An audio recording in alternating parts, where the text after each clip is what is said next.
I certainly was not intending to stand here today to review this film. This is Carl Franklin's 1991 One False Move. But sometimes what happens with me, I get a disc on a whim, I take a look at it, and at the end of it I think that was absolutely brilliant. How on earth had I never even heard of this film? Because I hadn't. I think what happened was an email came through from HMV, and this was one of the featured 4Ks on that email. And I then looked up the trailer. I thought, Bill Paxton, actually this looks like quite an interesting thriller.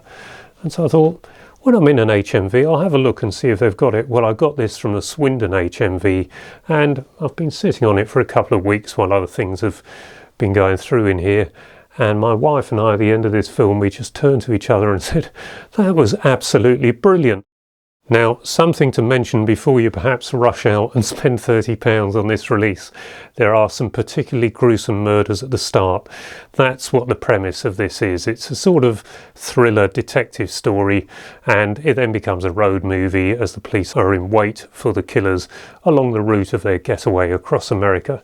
It's got a great score to it. The music really does help set the scene, like so many movies along this sort of genre do, and this is no exception. But I thought the music in this was particularly powerful at drawing you in. It had an estimated budget of $2.5 million and took, at the worldwide box office, just $1.5 million, but it was expected to just go straight to video, and apparently the producer sort of rescued the situation, got it out to a few film festivals, a few cinemas, and reviewers did see it, and they had loads of great taglines to put on the cover of the VHS. I think that is actually documented within this. It's not a booklet, it's sort of a, well, it's like a sheet you open up with a write-up on it, but it's actually very interesting. This it's more like the making of the film. So some of these essays go a bit political and a bit silly, but this one certainly doesn't. So I think that's quite a nice supplement to have in this case.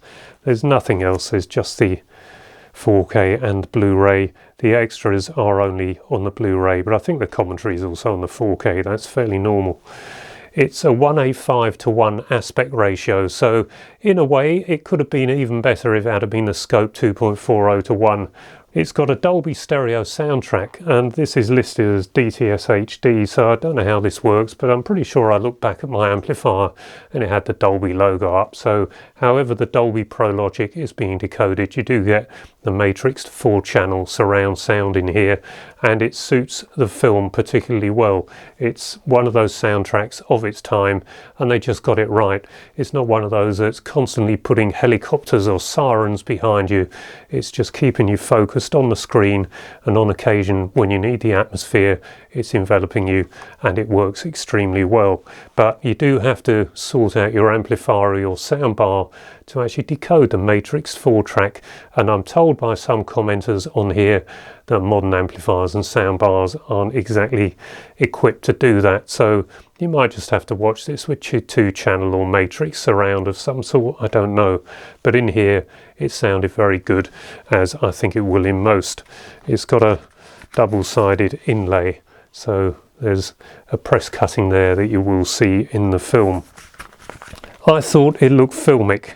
I thought it was a very good bit of mastering from the automated scan of the 35mm negative, and I was intrigued then to see how well the Blu-ray would stand up to the 4K, and as usual it doesn't really. The colours are wrong, the density isn't as good, and this time I thought I'm going to have a go here at seeing if I can make the Blu-ray look closer to the 4K, but whatever I did, nothing worked, and it's just one of those examples where you've got a 4K and the Blu-ray just can't touch it. I think that's very often the case, and I'm beginning to notice that more and more now. But no film is perfect, and this one is no exception. There are a couple of shots where it was evidently too dark when the shoot was done, and so 1 or 2 scenes have been pushed, so the gain is up, and therefore you get increased film grain at that point.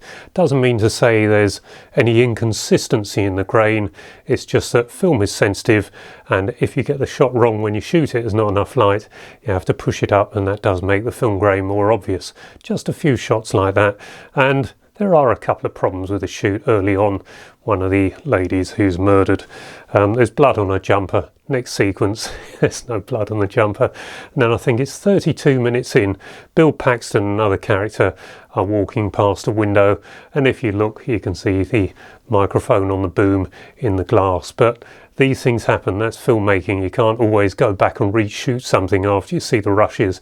You've moved on, you have to keep pressing on in order to hit the release date or meet the budget. So it's just an interesting one, this. A film I hadn't heard of. I get an email, I take a punt on it, and I feel like this is one of the best films I've seen this year. So just beware of the violence, the price tag, so maybe wait for a sale if you can bear to wait that long. But I just think this is an excellent film, and I have no doubt this is going to feature at the end of the year if I do a top 10 for this year. I just have to check when it was released, because I hadn't heard of it, I hadn't seen anything. Just saw it a couple of months ago in that email, and now here we are. I feel like I've got a brand new release, and it might have come out in 2023. The discs do say 2023, but maybe it didn't make it to the UK until 2024. Now, one other thing I thought I'd mention is probably the most ambitious, maybe the most technically good video I've done as movie collector so far is when Michael Ford had us into the BFI IMAX to go through the lacing up at the 1570 projector when Oppenheimer was being projected. And I had someone a few days ago decide that he could rip that down off of YouTube and upload it in his own name. And fortunately, YouTube let me know this had happened, and did I want to stop this, which must be an automated process, but thank goodness, because this person was going to be trying to make money and pass off my work as his own. So I don't know why anyone would want to do that. I presume money was the thinking, but interestingly, completely different thumbnail, completely different title to try and disguise it.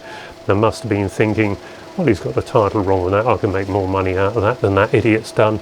And the end result of that is yesterday, when this became apparent, I just felt, why do I bother doing this? What is the point?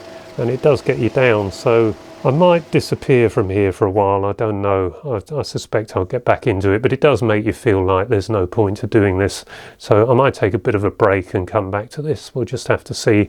On the other hand, you might see me in a few days' time, because I've seen another brilliant film along the lines of One False Move.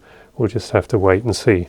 But anyway, thanks for watching. I hope you enjoyed this video. If you did, please give it a like and perhaps consider subscribing, so I'll be encouraged to carry on creating content like this. Until the next video, bye bye for now.